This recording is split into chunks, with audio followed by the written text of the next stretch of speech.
Yap, dari film Gonjam Haunted Asylum karya Jung Bum Sik. Nah, pasti juga udah pada ngepoin ya di sosmed kalau film ini tuh salah satu film box office Korea dan tentunya masuk top 10 film horor terbaik dan terseram di dunia. Ada yang udah nonton trailernya belum? Sudah. Gimana ngeliat trailernya gimana? Gak betul. Terima kasih udah hadir di sini. Jadi tadi pertanyaan dari MC, sebenarnya ini menjawab dan menguatkan komitmen dari MD Entertainment sebagai the biggest content powerhouse in Southeast Asia. Untuk 2026 ini kita selalu menghadirkan film-film yang sangat bagus, sangat menarik setiap waktunya. Dan khusus film ini, MD Entertainment, MD Pictures bersama Umbara Brothers, itu kita membuat film horor tapi dengan inovasi yang bagus sekali, yang berbeda dari film horor lainnya gitu. Jadi kalau di sini kami memang berniat untuk meneruskan legacy dari film Gonjam yang fansnya sudah sangat besar. Yang tadi dilihat di trailer juga rekan-rekan media bisa melihat bagaimana uniqueness dari film horor ini.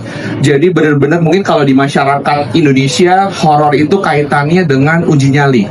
Kita buat versi uji nyali penelusuran yang kita upgrade, yang berbeda dari yang lainnya gitu. Jadi di sini benar-benar kita bisa merasakan feel-nya langsung ketika para cast as a influencer di situ datang ke rumah sakit Yongwon yang paling angker di Korea, dan bagaimana mereka para cast bertugas menjadi aktor, aktris, sekaligus juga kameramen di situ, dan para penonton bisa melihat benar-benar ketegangan dari setiap cast-nya menghadapi uji nyali tersebut gitu. Jadi komitmen MD Entertainment dan MD Pictures selalu membuat terobosan baru, inovasi baru, dan film horor ini membuktikan bahwa kita bisa membuat film horor dengan konsep yang berbeda, yang menarik untuk masyarakat Indonesia.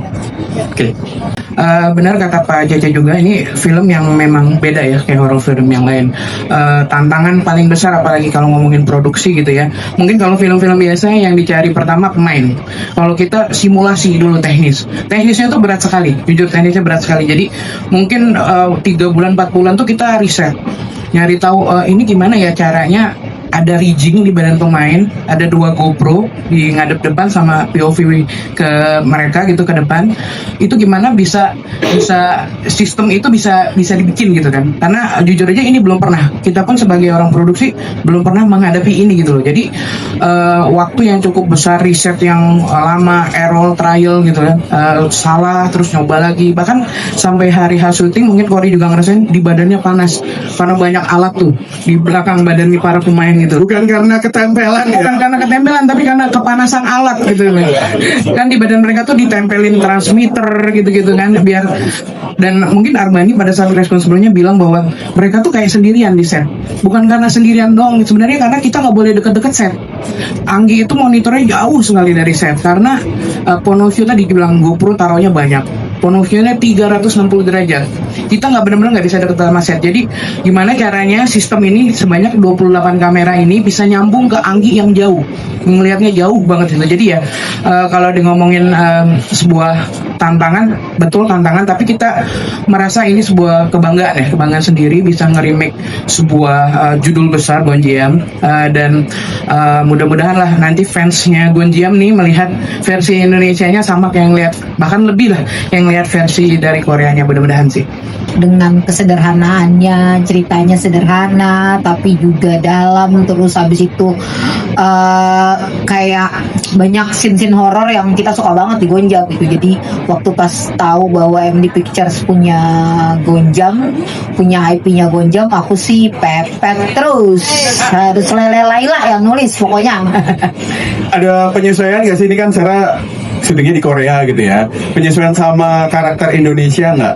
Nah, yang menariknya dari cara mengadaptasi Gonjam, yang aku juga ngobrol sama Mas Anggi waktu itu, kan kita punya pilihan mengadaptasi berbagai cara ya. Maksudnya apakah ini kemudian cerita tentang rumah sakit di Indonesia gitu kan, terus tapi kok kayaknya terlalu biasa ya kalau ceritanya rumah sakit di Indonesia. Gimana kalau kemudian kita membentuk karakter-karakter yang sama seperti di Gonjam, tapi habis itu penelusurannya di rumah sakit angker di Korea gitu. Terus kita cari tahu lah, mungkin nggak ya kita ke Gonjam. Nah, seperti yang tadi Juna bilang di karakter itu, memang Gonjam tuh sudah rata sama tanah, karena Gonjam tuh sebenarnya ada, maksudnya rumah sakitnya memang ada gitu, dan sudah diratakan sama tanah, ada daerahnya gitu. Akhirnya kita cari tahu lagi, ada nggak ya rumah sakit lain yang bisa kita kulik, sampai akhirnya kemudian menemukanlah dan membentuklah si Yongwon Hospital ini gitu.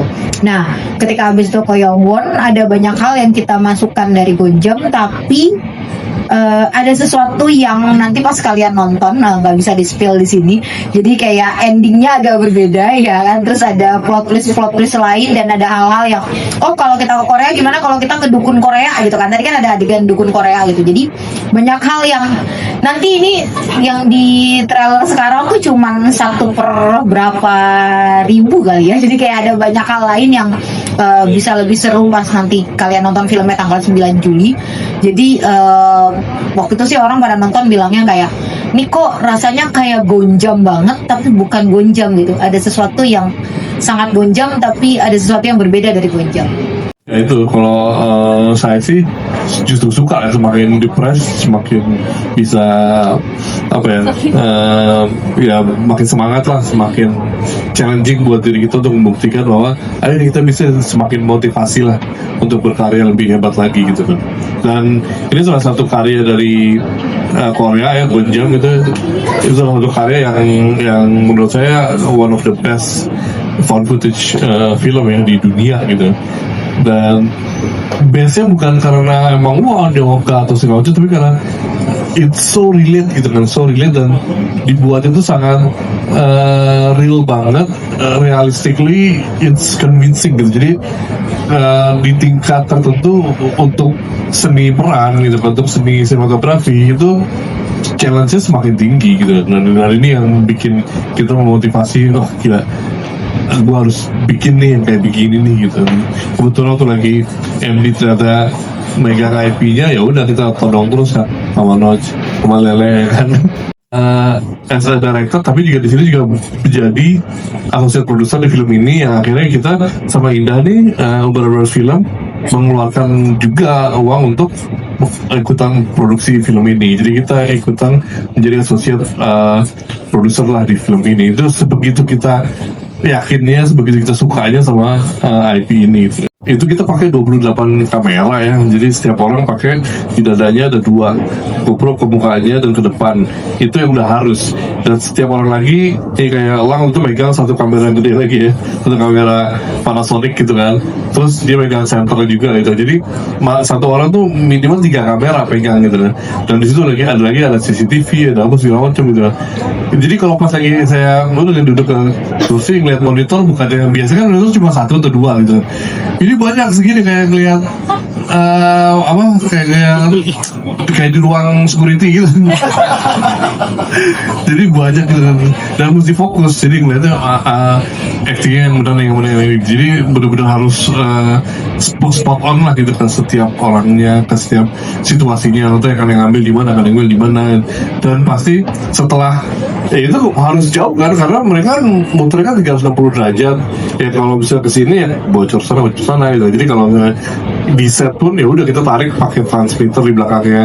Jadi pakai tas lagi di belakangnya, transmitter dan receivernya jauh banget gitu kan dari sana. Terus ada baterai yang berat ya, baterai panas juga gitu kan. Maksudnya inilah challenging banget. Dan waktu itu ya pada saat syuting juga kan banyak kan malam ya gitu ya kan. Ya itu lah, kadang ada ya mereka jadi merasakan hal-hal yang emang mungkin beneran ada di sana kayak gitu kan. Ini nih yang itu betul nih. Kalau kru-kru sih pada ngeliat tuh ya kan, ada yang nongol tuh di situ. Beda aja, jangan kasih tau pemain deh gitu. Mas Anggi bisa ngerasain nggak di sana? Beberapa dari kita sempat ngeliat yang tadi ada yang nongol di sana, beda. Itu kalau kasih tahu pemainnya kan makin takut kan. Biarin aja deh. Tuh. Jujur menyeramkan sekali, karena itu beneran hospital yang terbengkalai ya. Jadi kayak dapet banget feel-nya, dan karena kita juga ada banyak scene sendiri atau berdua doang, jadi terasa sangat menyeramkan. sama teman-teman yang lain ada doa bareng, ada ritual apa dulu gitu nggak? Saya sih Bismillah aja. Bismillah aja. Kita selalu berdoa dulu sebelum mulai adegan. Pasti ya. Oke, boleh. Apa ya, banyak banget sih, banyak banget cerita menarik, terus menyeramkannya juga dapat banget di sana. Jadi kadang pas take tuh merindingnya merinding beneran, bukan merinding acting lagi. Udah beneran feel-nya di situ langsung serem banget gitu. Iya, di hutan juga. Nah, di hutan ada kejadian apa tuh coba? Kalau Ya sedikit boleh nggak sih ini Mas Anggi Bara? aku kan kebetulan kalau kalian lihat tadi di scene terakhir di bagian aku kesurupan itu kan di hutan. Nah itu tuh beneran serem banget karena aku harus full kayak gitu di hutan yang itu gelap banget dan kita jauh banget dari kru-kru. Itu aku cuma berdua sama Kak Diandra. Itu aku takut banget karena aku actingnya harus kesurupan. Aku takutnya kesurupan beneran nih karena harus actingnya harus dapet banget kan, karena itu salah satu scene paling ikonik dari Gonjiam gitu. Jadi di situ aku takut banget, tapi aku terus dalam hati dalam nama Tuhan Yesus, dalam nama Tuhan Yesus. Itu sih Pak. Aman ya. Gitu. Tapi Aman. Diandra cukup membantu kamu nggak? Nguatin kamu nggak? Nguatin, kita sama-sama nguatin. Oke. Tetap megang kamera juga, cuman kalau di timku itu yang utama megang camcorder si Cory yang selalu lebih banyak lah porsinya untuk megang kamera gitu. Aku tapi tetap ada selalu untuk point of view, terus kamera ke muka itu pasti selalu ada. Nah, kabarnya sosok Bara ini sosok ngeselin nih buat teman-temannya. Bener nggak sih Mas Anggi Bara? Bener nggak sih teman-teman ngeselin nggak? Apakah cuma ada di karakter aja? Apa hari-harinya juga ngeselin? Coba. Kalau Cory mau bantuin jawab nggak apa-apa banget loh. Jujur aja nggak apa-apa. Oh, karakter aja. Arbani nggak ngomong Lebih keselin Cory sih, lebih keselin. Oh, tapi ngeselin Cory. Tapi dia baik, dia mau traktir kita. Mas Anggi, fansnya yang datang banyak loh. Fansnya Cory tadi katanya ngeselin, beneran ngeselin nggak? Enggak ya. Oke, berarti kalian nanti akan ditraktir Cory di Abistek ya dua ya. Enak sih, seru sih. Ya aku ngambilnya ada dari Gonjiam yang film Gonjiamnya, terus aku juga ngambil referensi beberapa dari content creator asli, dan ada dari karakter temanku. Jadi misalkan cara jalannya aku ngambil dari temanku, terus cara berkomunikasinya aku ngambil dari salah satu content creator, terus ada beberapa gimmick yang lain aku ngambil dari karakter Gonjiam gitu. Aku combine. Salam kenal, aku Saputra Cory. Di sini berperan sebagai Adit, si rambut merah. Request khusus dari Pak Anggi ya Pak ya. Oke, jadi kalau ngomongin susah pasti susah sih Kak buat mainin Adit di sini, karena di sini personanya itu berbeda sama Cory sebagai content creator. Di sini tuh aku nyiptain Adit ini berbanding terbalik sama si Cory. Kalau misalnya pribadi ditanya berani atau enggak ke tempat kayak gitu, nggak berani sama sekali sih, karena waktu syuting pun sempat ada satu momen belum ada di sini scene-nya. Pokoknya di sana ada bersama sosok-sosok, walaupun aku tahu mereka manusia, tapi karena kita beneran syuting di rumah sakit yang emang terbengkalai itu, aku sempat waktu take pertama tuh takut ngeliat muka mereka, jadi aku minta lagi sekali take-nya, karena yang pertama tuh takut beneran gitu. Akhirnya setelah aku ajak mereka tiktokan dulu si sosok-sosok ini, Jangan itu sosok-sosok beneran loh. nggak tahu ya, nggak tahu ya. Ada ngesot gitu, jangan-jangan itu tiktokan nama Cory. Mohon maaf itu di Korea Pak. Nggak ada suster ngesot di sana ya. Soalnya capek banget. Iya. Tentu pakai visa tuh ya. Oke, silakan. Jadi habis aku tiktokan mereka baru aku bisa lanjut lagi. Jadi di sini berapa? Kenapa sih? Jadi yang kalau saya heran sih, aku yang paling sering ngajakin mereka tiktokan, walaupun mereka males-males diajak tiktokannya kadang, apalagi kakak Arbani ini. Coba nggak apa-apa, tiktokannya udah draftnya udah banyak banget kok. Kan promo ya Pak ya. Karena ya tadi aku paling sering megang 3 kamera, udah pasti ada GoPro 2 di depan aku, terus bisa pegang yang kamera Panasonic juga, megang center juga. Jadi tadi kan ada tuh adegan yang keseret, nah itu ribet banget itu, tangan keisi semua, terus ketarik, itu benar-benar ribetnya waktu di syuting ini.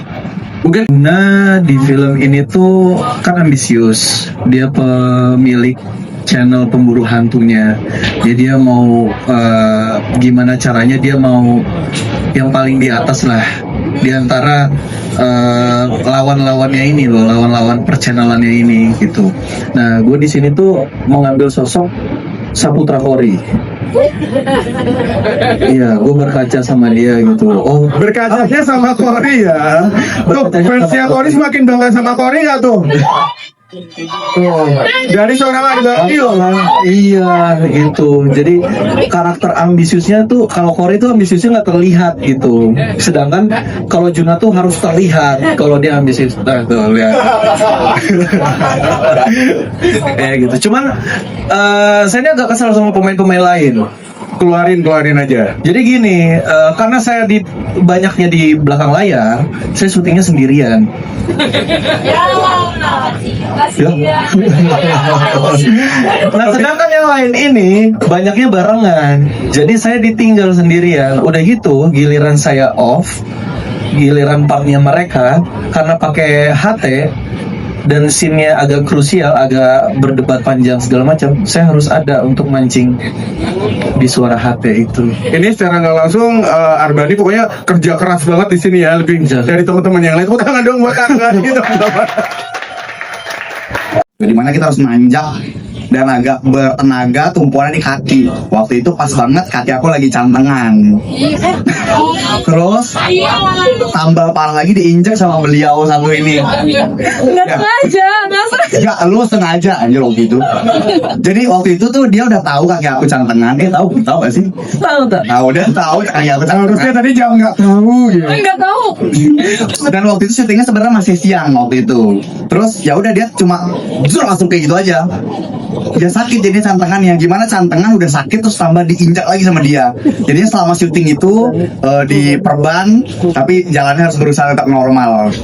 Thank you. Jadi ada pengalaman horor. Tepuk tangan dong buat Kori dong. Gak apa. Memang kebetulan Korea itu kan mereka banyak drama Korea gitu-gitu ya. Mereka udah terbiasa lah sama syuting gitu. Jadi kalau ngomongin perizinan semuanya mudah sih. Dan pemerintah sana juga banyak bantu kita juga karena hubungan kita juga baik mungkin ya sama pemerintah Korea juga. Jadi semua perizinan cepat dan gampang lah, tidak ada masalah di sana gitu.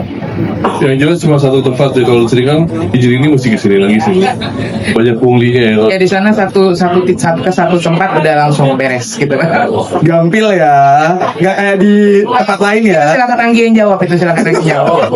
Nah ini pertanyaan nextnya. Di film favorit kita, tapi kita juga memberikan sesuatu yang berbeda di 402 Rumah Sakit Angker Korea. Kalian akan lihat bagaimana seramnya mereka menuju 402 dan ada sesuatu yang nantinya bisa kayak wow, ternyata ada cerita itu ya di balik ya gitu. Jadi tunggu aja 9 Juli 402 Rumah Sakit Angker Korea, 3 juta penonton kalau kata